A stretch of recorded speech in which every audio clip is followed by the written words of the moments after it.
من الشيطان الرجيم رب اشرح لي صدري ويسر لي أمري واحلل عقدة من لساني يفقه قولي وقال تعالى فمن شهد منكم الشهر فليصم وقال تعالى يا أيها الذين آمنوا كتب عليكم الصيام كما كتب على الذين من قبلكم لعلکم تتقون۔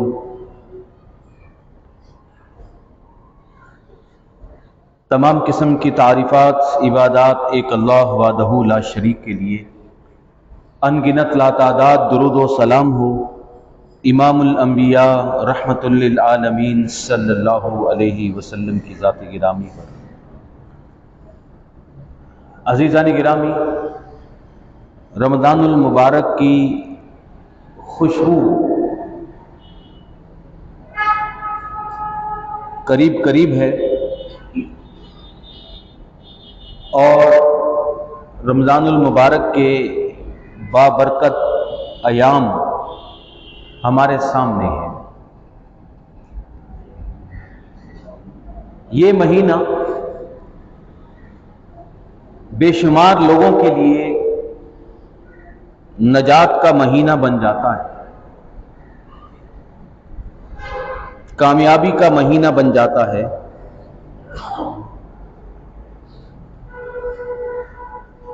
بہت سے لوگوں کے لیے تفریح، لذتوں اور کھانے پینے کا مہینہ بھی ہوتا ہے، اور اللہ ہمیں ان لوگوں میں شامل نہ کرے۔ بہت سے لوگوں کے لیے یہ گناہوں کا مہینہ بھی ہوتا ہے۔ اب ایک بندہ مسلم کو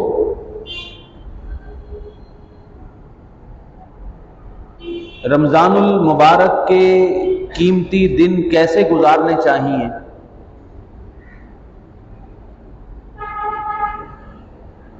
بلکہ اس کی سعادت اس بات میں ہے کہ وہ رمضان کو بھی اور اپنی پوری زندگی کو بھی اللہ کی اطاعت میں بھر دے۔ پیارے نبی صلی اللہ علیہ وسلم کا فرمان ہے، نعمتان مغبون فیہما کثیر من الناس، دو نعمتیں ایسی ہیں جس کی موجودگی کا احساس بہت سے لوگوں کو نہیں ہوتا۔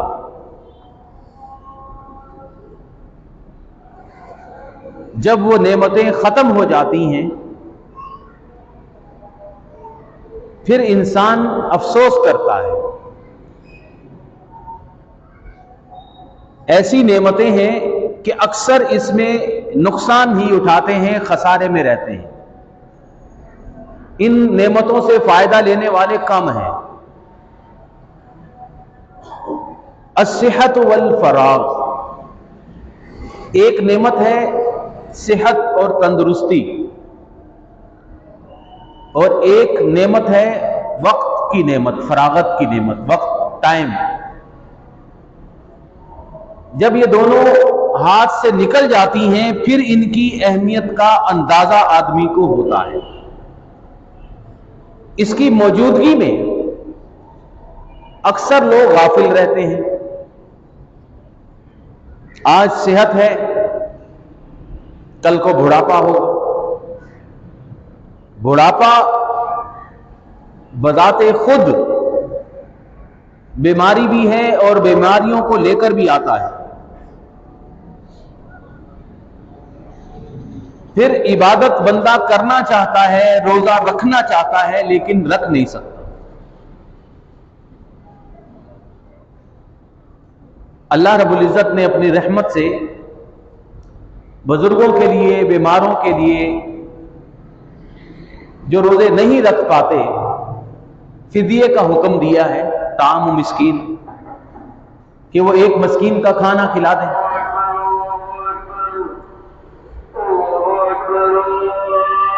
لیکن بیان کرنے کا مطلب یہ ہے کہ صحت ہے تو روزہ ہے،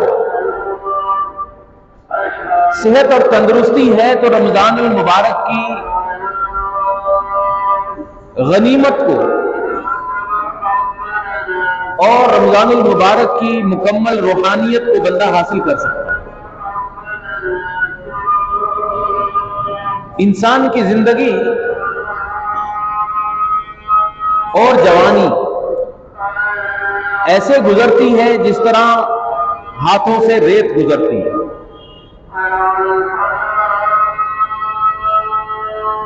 صحت اور جوانی نعمت ہے لیکن رکتی نہیں ہے، ٹھہرتی نہیں ہے، تیزی سے نکل جاتی ہے۔ بالکل اسی طرح رمضان اللہ کی کتنی بڑی رحمت ہے لیکن ہمیشہ نہیں رہتا، تیزی سے نکل جاتا ہے۔ پھر اکثر ہم باتیں کرتے ہیں رمضان کے گزرنے کے بعد کہ یہ رمضان کتنی جلدی گزر گیا، حالانکہ رمضان جلدی نہیں گزرتا۔ وہی 24 گھنٹے ہوتے ہیں، وہی شب و روز ہوتے ہیں، وہی دن ہوتے ہیں، ٹائم بالکل اتنا ہوتا ہے جتنا عام دنوں کا ہوتا ہے۔ پتہ یہ چلتا ہے کہ ہم غافل ہوتے ہیں۔ جب رمضان آتا ہے اور گزر رہا ہوتا ہے اس وقت ہم غافل ہوتے ہیں۔ رمضان المبارک کے آنے سے پہلے ہم اتنا انتظار کر رہے ہوتے ہیں، اور جب رمضان کے مہینے آ جاتے ہیں اور رمضان کی نعمتوں سے فائدہ لینے کا وقت آ جاتا ہے اس وقت عید کا انتظار ہوتا ہے، اور جب عید گزر جاتی ہے اس وقت ہم کہتے ہیں کہ کتنی جلدی یہ ٹائم گزر گیا۔ حالانکہ دنیا کا دستور بھی یہ ہے اور دین کا بھی دستور یہی ہونا چاہیے کہ تاجر سیزن کے آنے سے پہلے اس کی تیاری کرتے ہیں۔ ان کو فکر ہوتی ہے کہ کتنا انویسٹ کریں گے اور کتنا واپس ملے گا۔ یہی ہماری زندگی ہے، اس زندگی کا نتیجہ جنت کی شکل میں نکلتا ہے یا جہنم کی شکل میں نکلتا ہے۔ اس میں ہمیں سوچنا چاہیے کہ اس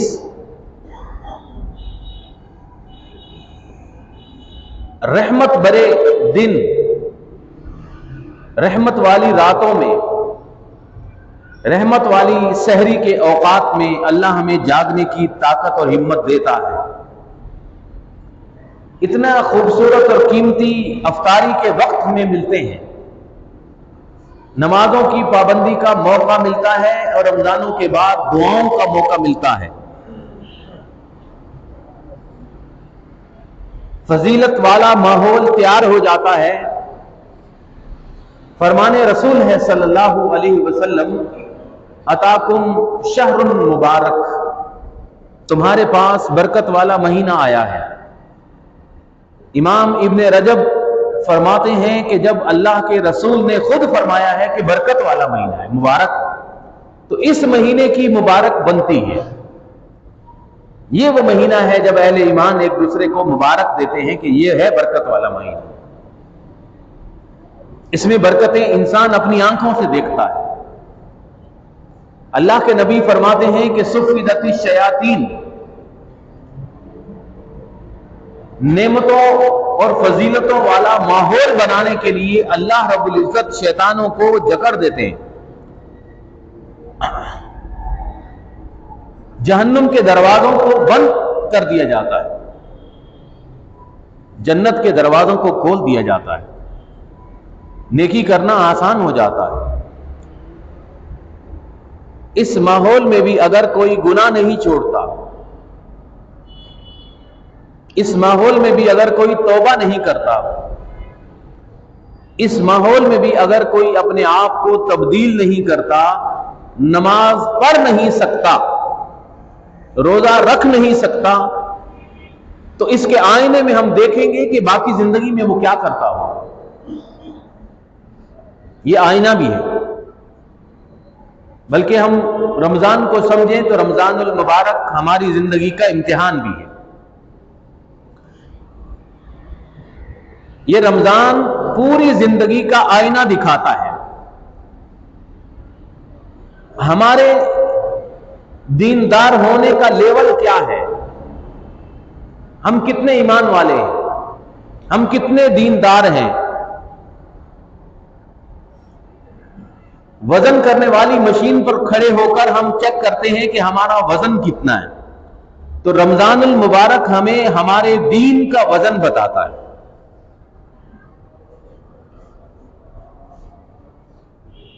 کہ رمضان کی جتنی قیمت اس کی نظر میں ہے، اتنی ہی اس کی نظر میں دین قیمتی ہے۔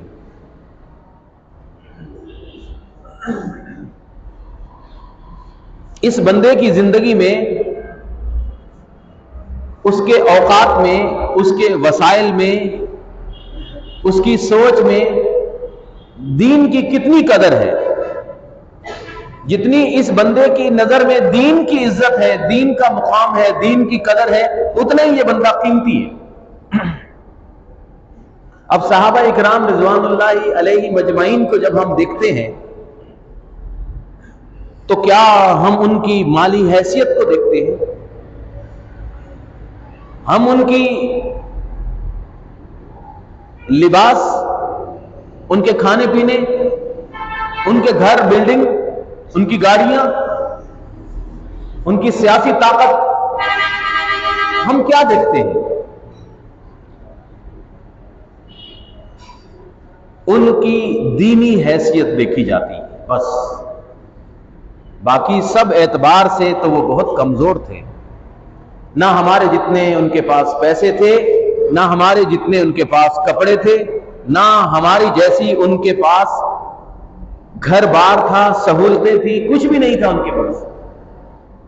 اللہ کی نظر میں ان کی جو عزت ہے یا ان کا مقام ہے یا ان کی قیمت ہے، وہ اسی لیے ہے کہ بس وہ کہتے تھے کہ ہم اللہ کے بندے ہیں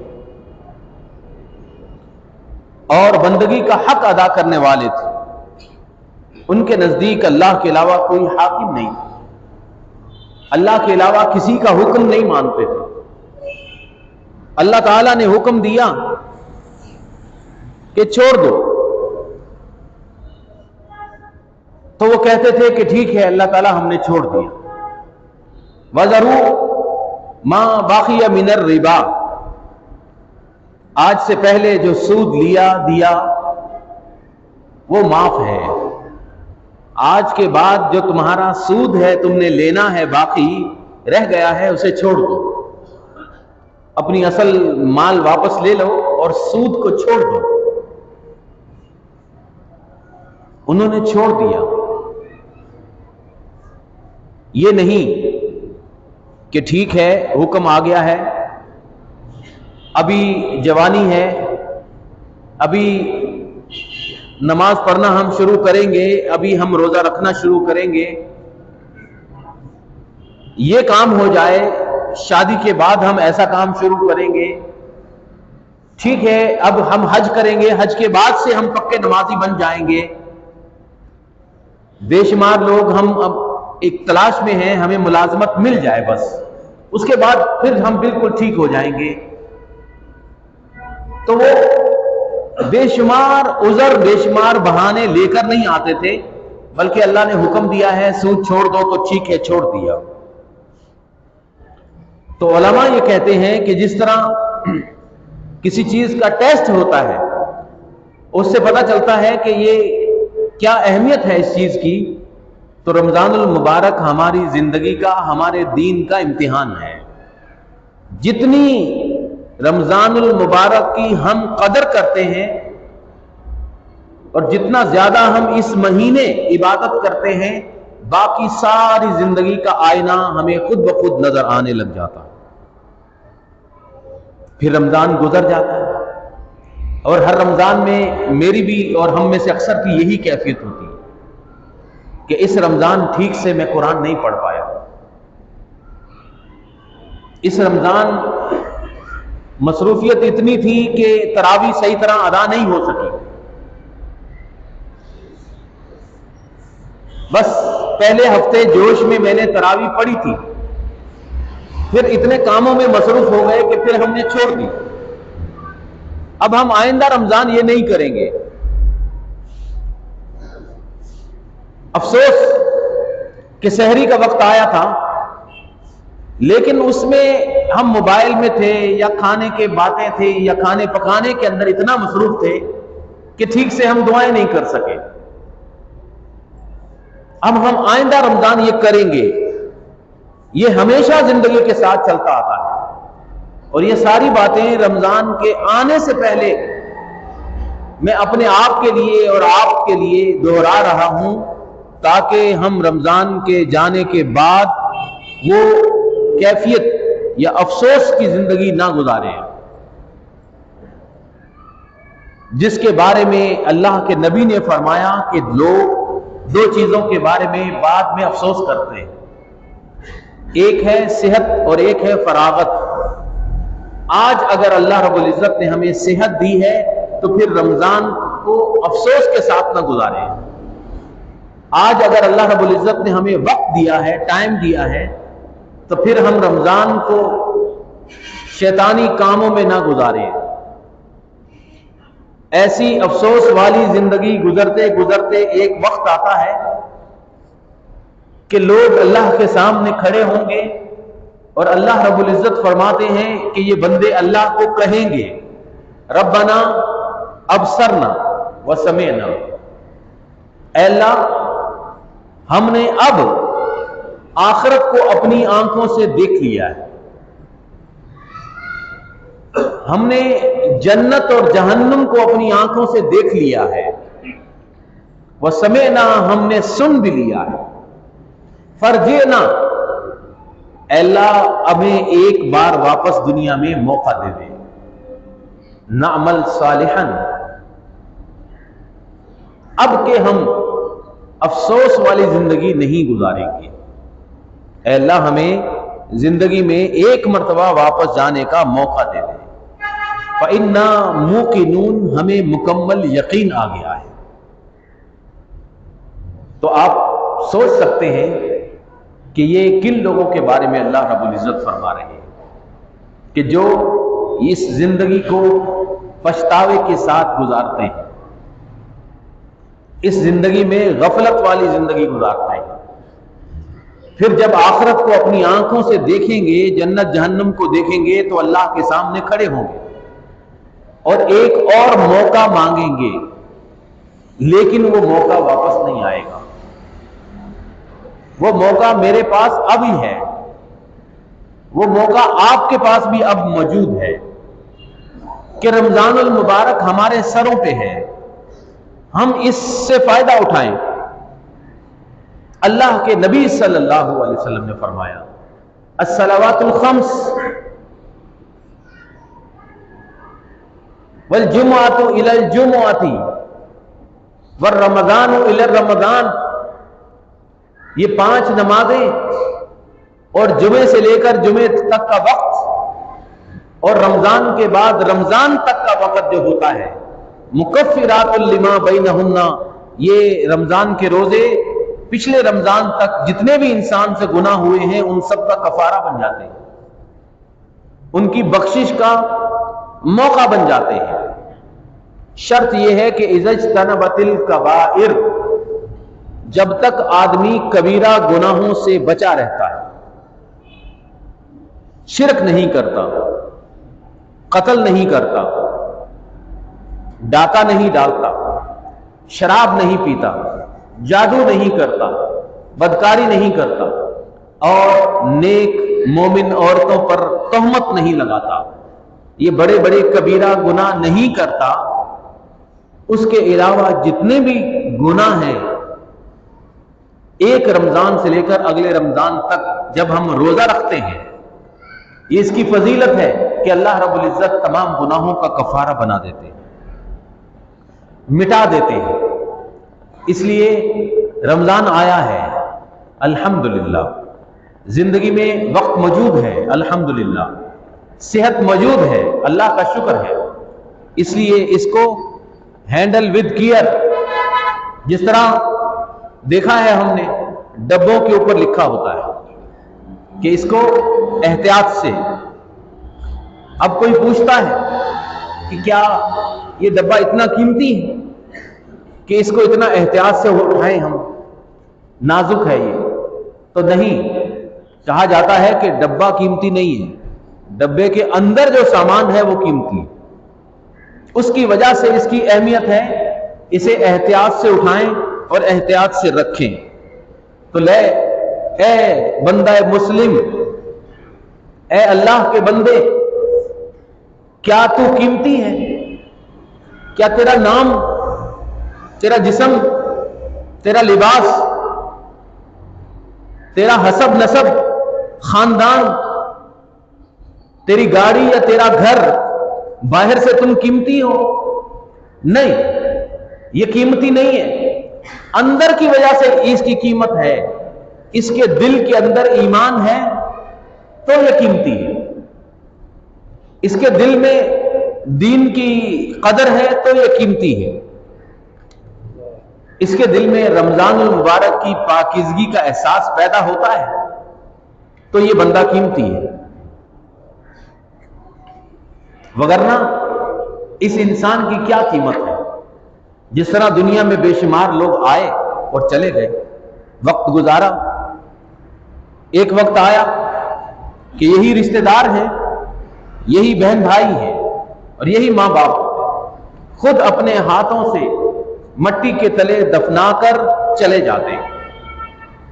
تو اے بندے، تیری کیا قیمت تھی؟ تو نے اس زندگی میں جو عمل کیے ہیں وہ قیمتی ہے، اس زندگی کے اندر جو تو نے اپنے رب کو پہچانا ہے، اپنی رب کی عبادت کی ہے نا، یہ قیمتی چیز تھی۔ باقی دنیا میں 7-8 ارب لوگ ہیں جو آئے بھی اور چلے بھی گئے، مٹی کا رزق بن گئے، وہ اوپر سے کوئی قیمتی نہیں ہوتا۔ یہ رمضان برکتوں والا مہینہ ہے۔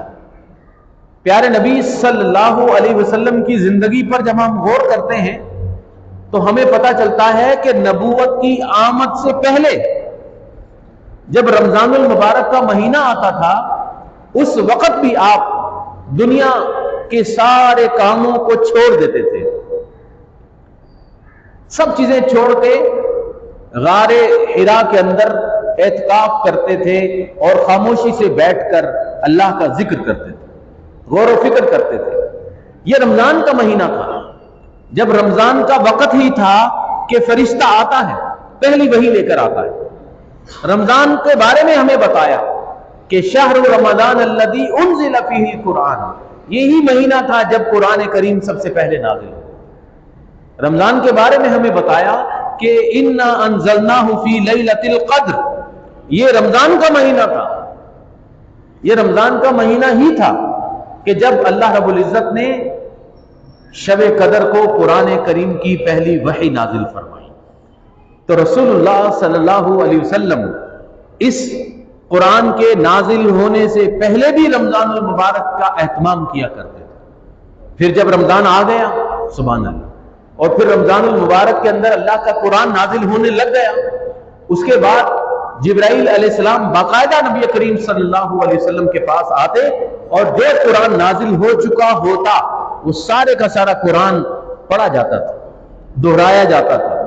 یہ رمضان کی اور قرآن کی آپس میں اتنا گہرا اور خوبصورت تعلق ہے۔ صحابہ کے بارے میں معلوم ہوتا ہے، عثمان غنی رضی اللہ عنہ اپنی نمازوں کے اندر ہی قرآن سارے کا سارا پڑھ جاتے تھے، راتوں کو تراویح میں کھڑے ہوتے اور تراویح میں سارے کا سارا قرآن پڑھ جاتے تھے۔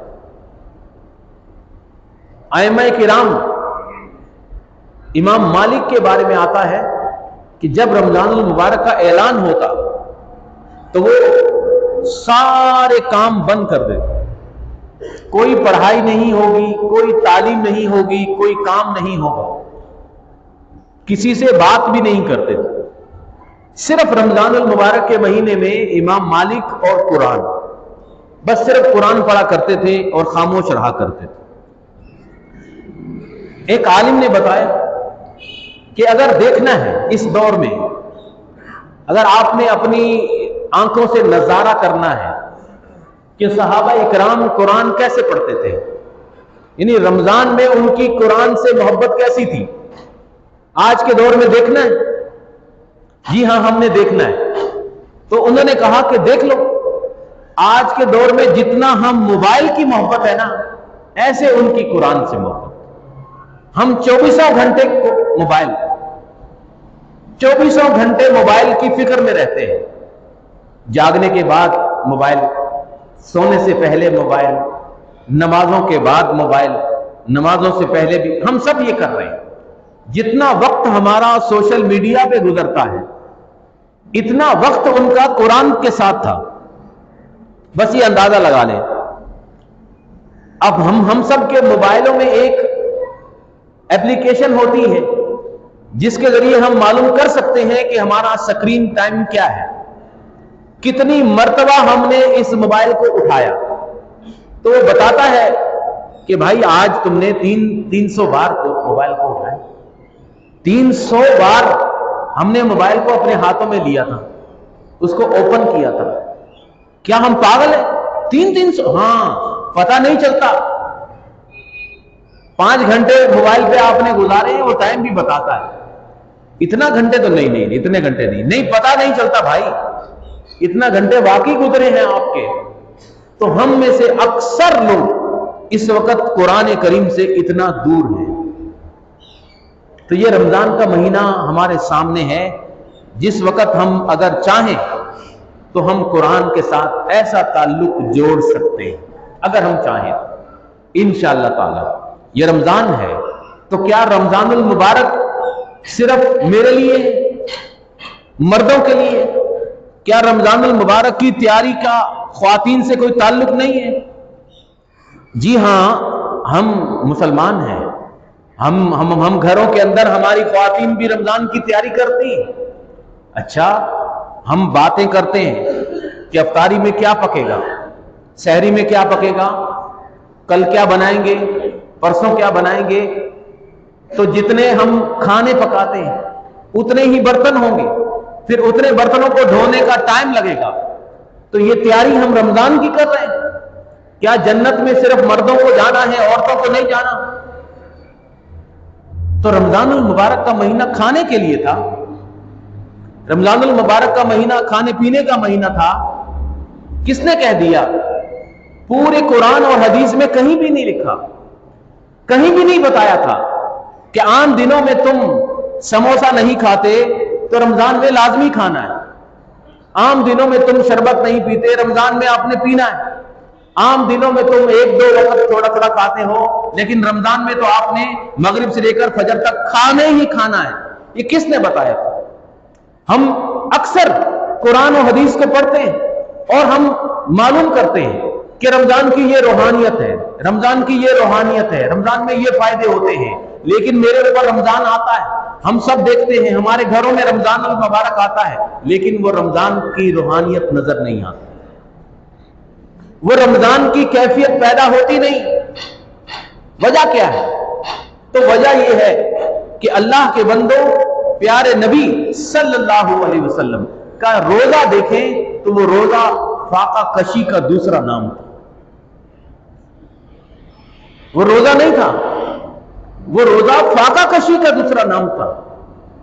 کیا اللہ کے نبی محمد رسول اللہ صلی اللہ علیہ وسلم اللہ کو محبوب نہیں تھے؟ انہوں نے اپنے پیارے نبی صلی اللہ علیہ وسلم کو بھوکا رکھا۔ اللہ ایسے خزانے دے سکتا تھا نا کہ انہیں انواع و اقسام کے کھانے مل جاتے ہیں۔ اللہ کے بے شمار نبی ایسے بھی گزرے ہیں جو بادشاہ تھے۔ داؤد علیہ السلام بادشاہ تھے، سلیمان علیہ السلام بادشاہ تھے۔ اب بادشاہ کے دسترخوان پہ کھانے کتنے ہوں گے، سوچے نا۔ لیکن داؤد علیہ السلام جب حکومت میں ہیں، بادشاہ ہیں، تو ان کے بارے میں بتایا جاتا ہے صوم داؤدی مشہور ہے نا، اکثر لوگوں کو پتا ہے۔ ساری زندگی ایک دن روزہ ایک دن چھوڑتے تھے، ساری زندگی۔ اللہ اپنے پیارے نبیوں کو بھوکا رکھتا ہے، فاقہ کشی کرواتا ہے۔ کیوں کرواتا ہے؟ یہ ساری بات اگر ہم سمجھ گئے تو ہمیں سمجھ آئے گا کہ روزہ، رمضان کا روزہ بھوک کا دوسرا نام ہے، اور ہم نے اس کو کھانے پینے کا ذریعہ بنا لیا۔ رمضان سے پہلے ہمارا وزن 80 تھا تو رمضان کے بعد ہمارا 85 وزن ہوتا ہے، حالانکہ 10 کلو ہمارا وزن کم ہونا چاہیے تھا کہ یہ فاقہ کشی کا مہینہ ہے جس میں انسان بھوکا رہتا ہے. جب بھوکا رہتا ہے تو پھر جب اس کو پانی ملتا ہے تو پھر وہ شکر کرتا ہے، پھر اسے احساس ہوتا ہے کہ بھوک کس کو کہتے ہیں. محرومی کے بعد جو چیز ملتی ہے اس میں شکر پیدا ہوتا ہے. جب بندہ بھوکا رہتا ہے اسے پتا چلتا ہے کہ ہمارے مسلمان بھائی غزہ میں جو روٹی کے ٹکڑے کے لیے بھاگتے ہیں اس کے پیچھے کیا وجہ ہے. ہم روٹی کے لیے نہیں بھاگتے، ہم اتنا کچھ اکٹھا کرتے ہیں، اتنا کچھ خریدتے ہیں کہ مہنگائی ڈبل سے ٹرپل ہو جاتی ہے. یہ اہل ایمان کا مہینہ تھا، اس میں روزے میں بھوکا رہنا تھا، اس میں آپ نے نمازیں پڑھنی تھی، اس میں آپ نے قرآن پڑھنا تھا، اس میں صدقہ و خیرات کرنا تھا. یہ بیچ میں اتنے انواع و اقسام کے ہر قسم کے سموسے پکوڑے گھروں کے اندر، یہ کہاں سے پیدا ہوا؟ پتہ ہی نہیں چلتا ہمیں کہ ہماری خواتین بس صبح سے لے کر شام تک رات کو سب بس ایک ہی کام، کھانا پکانا کھانا پکانا. تو بھائی پھر عبادت کب کریں گے؟ جب ہم اوور ڈوز ہو جائیں گے، زیادہ کھائیں گے تو ہم تراویح میں کھڑے ہو سکتے ہیں؟ نہیں کھڑے ہو سکتے. ہمیں نظر آتا ہم تراویح میں کھڑے نہیں ہو سکتے اور ہم بڑے پریشان ہوتے ہیں، اس لیے کہ ہم کھانا اتنا کھا چکے ہوتے ہیں کہ ہمیں وہ روحانیت کا احساس ہی پیدا نہیں ہوتا. یہودی 24 گھنٹے کا روزہ رکھتے تھے. موسیٰ علیہ السلام کی قوم، عیسیٰ علیہ السلام کی قوم 24 گھنٹے صرف افطاری میں مغرب میں جو کھایا اس کے بعد اگلا روزہ شروع ہو جاتا تھا. اللہ تعالیٰ نے امت محمدیہ صلی اللہ علیہ وسلم پر رحم فرمایا. اللہ رب العزت نے اجازت دی کہ آپ افطاری کے بعد کھا سکتے ہو، اجازت دی، حکم نہیں دیا کہ بس اب تم شروع ہو جانا اور فجر تک جاگتے رہنا اور کھاتے پیتے رہنا. جب ہم فجر تک ساری رات جاگتے ہیں، ہمارے گھروں کے اندر یہ حالت ہوگی، ساری رات جاگتے ہیں، ساری رات کھاتے پیتے رہتے ہیں، پھر فجر کی نماز کے بعد سوتے ہیں. اور ظہر کے اندر اہل ایمان جاگتے ہیں اور بے شمار نوجوان عصر کے وقت جاگتے ہیں، آنکھیں کھولتے ہیں. اور یہ ہمارا روزہ ہے، یہ ہم رمضان المبارک گزار رہے ہیں. پھر ہم کہتے ہیں اس کی روحانیت ہمارے گھروں میں پیدا نہیں ہوتی، پھر ہم کہتے ہیں کہ اس کی کیفیت ہمارے دلوں میں کیسے پیدا ہو؟ پیارے نبی صلی اللہ علیہ وسلم نے فرمایا کہ وہ بندہ ناکام و نامراد ہے کہ رمضان المبارک آیا اور اس نے اپنی بخشش کا سامان نہ کیا.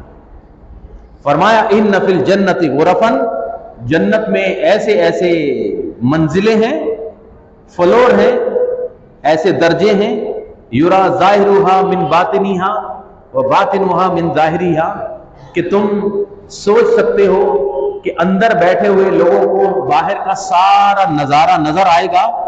اعد اللہ، یہ جنت اللہ نے تیار کی ہے، لمن الان الکلام، اس بندے کے لیے جس کی زبان نرم ہے، واطعم الطعام، جو بھوکوں کو کھانا کھلاتا ہے، وتاب الصیام، جو پیدر پہ روزے رکھتا ہے، جو مسلسل روزے رکھتا ہے، وصلی باللیل والناس نیام، اور رات کو نماز پڑھتا ہے، اور جب لوگ سوتے ہیں اس وقت یہ بندہ نماز پڑھتا ہے.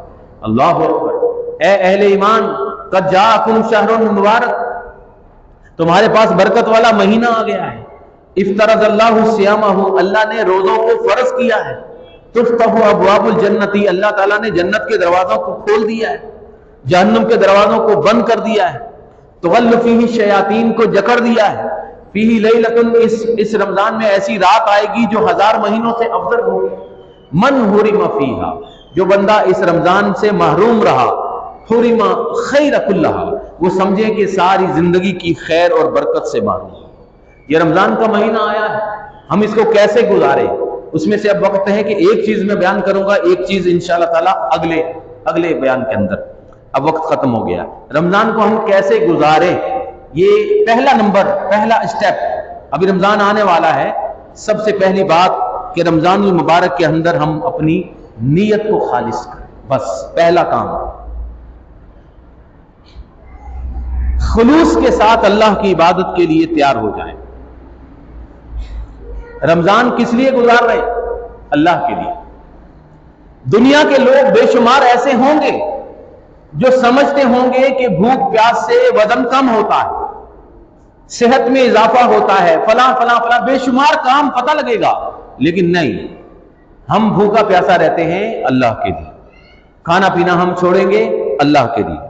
یہ ہمارا مزاج بن جائے، رمضان کے روزوں میں ہمارا مزاج بن جائے کہ ہم جو بھی کام کریں گے اللہ کے لیے کریں گے، ہم اگر گناہ چھوڑیں گے تو بھی اللہ کے لیے، اگر ہم نیکی کریں گے تو بھی اللہ کے لیے۔ اس لیے کہ جب ہم یہ مجاہد بن جائیں گے، اللہ کے لیے کرنے لگ جائیں گے، تو پھر باقی زندگی میں بھی کام ہم اللہ کے لیے کریں گے۔ انسان نیکی دو طرح سے کرتا ہے، عزت پانے کے لیے بھی اور عزت بچانے کے لیے بھی۔ یہ جملہ بڑا اہم ہے اور غور سے سنیں۔ ہم اکثر نیکی کرتے ہیں، نماز پڑھتے ہیں، صدقہ کرتے ہیں، لوگ ہمیں کہیں گے کہ یہ بہت نیک ہے، عزت ملے گی ہمیں۔ اور اگر ہم گناہ نہیں کرتے، لوگ کہیں گے کہ کیسا آدمی ہے، یہ گناہ کر رہا ہے۔ تو عزت بچانے کے لیے بھی ہم گناہ نہیں کرتے، لیکن یہاں یہ بات نہیں، ہم جو بھی کام کریں گے اللہ کے لیے۔ جب ہم کام اللہ کے لیے کریں گے تو یقول اللہ عز و جل، اللہ رب العزت فرمائے گا الصوم لی، یہ روزہ میرے لیے رکھتا تھا، وانا اجزی بہ، اس کا بدلہ بھی میں دوں انشاءاللہ تعالی، یہ روزہ میرے لیے رکھتا تھا۔ تو اللہ ہم باقی کام بھی تیرے لیے کرتے ہیں، سارا کام ہم تیرے لیے کرتے ہیں، نمازیں ہم تیرے لیے پڑھتے ہیں، ہم قرآن تیرے لیے پڑھتے ہیں، ہم صدقہ خیرات تیرے لیے کرتے ہیں، بے شمار ہم دین کا، ٹھیک ہے، لیکن اے اللہ کے بندو، جب تم وہ کام کرتے ہو دنیا تمہیں دیکھتی ہے۔ تم جب نماز پڑھتے ہو تو کوئی نہ کوئی تو تمہیں دیکھے گا، جب تم صدقہ خیرات کرو گے تمہیں لوگ دیکھیں گے، جب تم قرآن پڑھو گے تمہیں لوگ دیکھیں گے، لیکن روزے میں کوئی کسی کو جب تک منہ سے نہ بتائے کوئی پتہ نہیں چلتا۔ یہ روزہ دل سے ڈائریکٹ اللہ کے ساتھ تعلق ہوتا ہے۔ جب یہ معاملہ ہوتا ہے، اس میں ریاکاری نہیں ہوتی، اس میں دکھاوا نہیں ہوتا، جب تک یہ بندہ خود نہ بولے کہ بھائی میں 30 سال سے روزے رکھتا آ رہا ہوں۔ کیوں بولے گا؟ کیا ضرورت ہے کہ میں 30 سال سے روزہ رکھتا آ رہا ہوں؟ 30 کی بجائے 60 کیوں نہیں بول دیتا؟ کس نے حساب کرنا ہے؟ نہیں، کچھ نہیں بتاتا، بس یہ اللہ کے لیے روزے رکھتا ہے، تو پھر اللہ فرماتا ہے کہ وَأَنَا أَجْزِي بِهِ، بدلہ بھی پھر میں دوں۔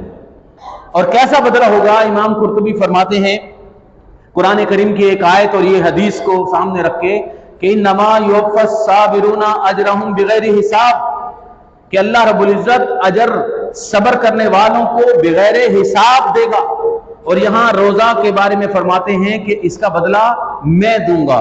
تو علماء کہتے ہیں کہ بغیر حساب اللہ بدلہ عطا فرمائے، اجر عظیم ہوگا جس کا کوئی حساب و کتاب نہیں ہوگا، جس کو دنیا کا کوئی کمپیوٹر کوئی حساب نہیں کر سکتا، بس اللہ رب العزت اس بندے سے راضی ہو جائے۔